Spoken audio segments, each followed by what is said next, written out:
everyone, I'm Meredith Thomason, the pastry chef for Nestle Toll House, and welcome to our 5th episode of Bake It Easy with Toll House. Today I wanted to focus on the fact that we're not going to the grocery store as much as we might want to. We're all trying to stay safe and healthy and home. And then also when we go to the grocery store, we might not always be able to find everything that we have on our list.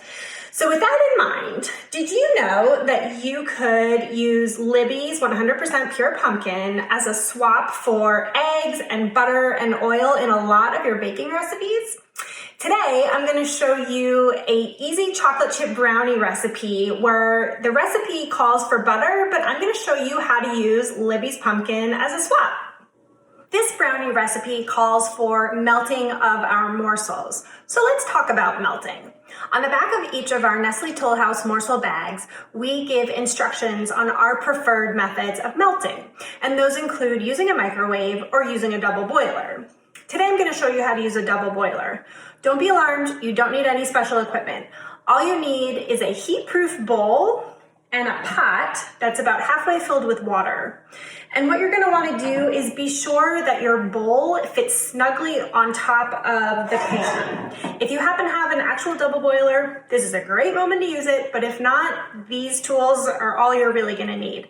So in this bowl, I've got a cup of our semi-sweet morsels, and what I'm gonna do is put this over on top of the pot. The pot has some steaming water in it. It's not boiling, it's just steaming. It's over low heat. And I've got a spatula. And what I'm going to do is place the bowl on top of the pan and just sit here and let this melt very slowly and gently. That's the nice way about, the nice thing about using a double boiler. This isn't going to happen too quickly that it's going to seize or burn the chocolate. It's going to be a really nice, easy melt. So it's easy to do. All in all, this will probably take about 1 minute to 2 minutes to melt. And you just want to keep sitting here and stirring and being sure that everything is melting and there's no pieces left. One other thing that I recommend using when you have a double boiler is a dry towel. First of all, we don't want anyone to burn themselves when they're doing this method, but also water is the enemy of chocolate. If water and chocolate meet, the water really makes the chocolate seize and get crumbly, and you will not have a really nice, smooth, creamy texture, which is what we're all looking for. So just be mindful of that when you're melting.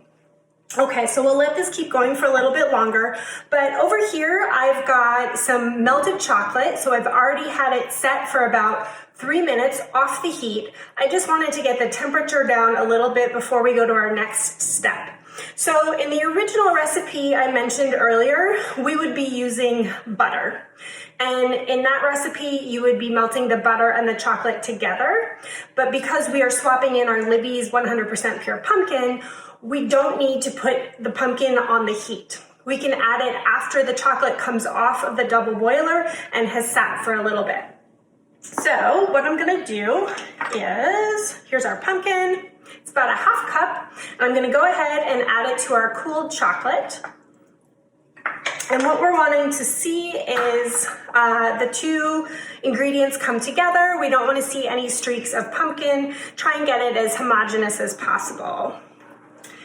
Libby's pumpkin in this recipe is going to add a really nice earthy tone, but it's also going to help as a binder and to give us some of that chewy texture that we're all looking for in our brownies.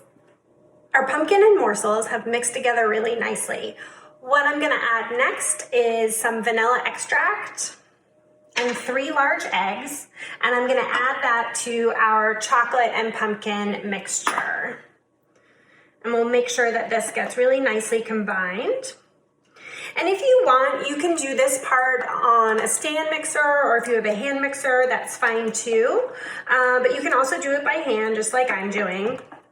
You want to make sure that this gets really nice and homogeneous. Okay. Yummy. You guys, these brownies are going to be so delicious. I can't wait. All right, so now that we've got our chocolate mixture mixed together, the next step is going to be adding our dry ingredients. So one of the interesting things about this particular recipe is that you're adding the sugar and flour together. This isn't a creaming butter method recipe. It's going to be adding all the dry ingredients together instead. So in this large bowl, I've got some all-purpose flour. I've got some granulated white sugar. That will go in there. And then we've got a little bit of baking soda. Go ahead and add that in there as well. Grab my trusty whisk and then whisk all of this together so we don't see any streaks of the sugar. All right. And then what I'm going to do is go ahead and add our chocolate mixture into the dry ingredients. So we'll get this all mixed. Yum. Pour that in. Okay, and now we're going to mix this together.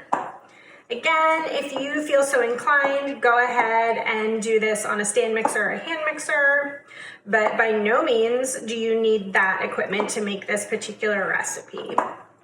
So what we're trying to do is get everything incorporated nice and smoothly. And with this recipe, we're going to be adding another cup's worth of our Nestle Toll House semi-sweet morsels. And we're also going to be adding some walnuts.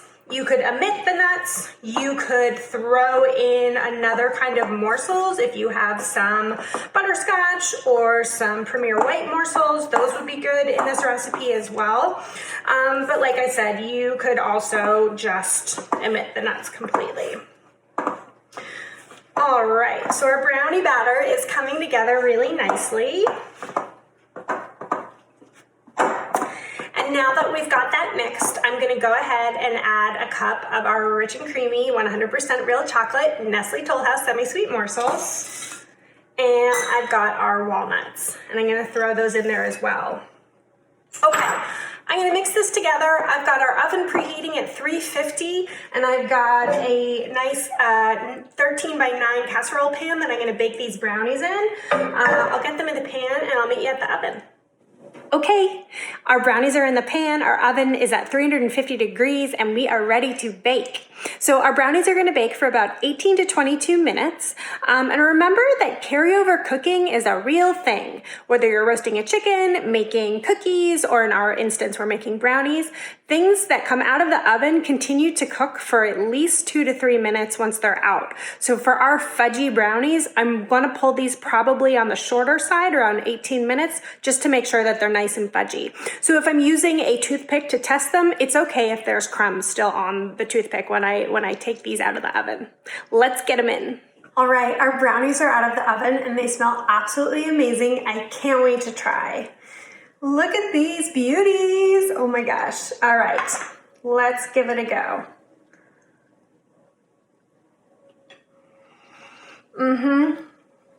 Yum.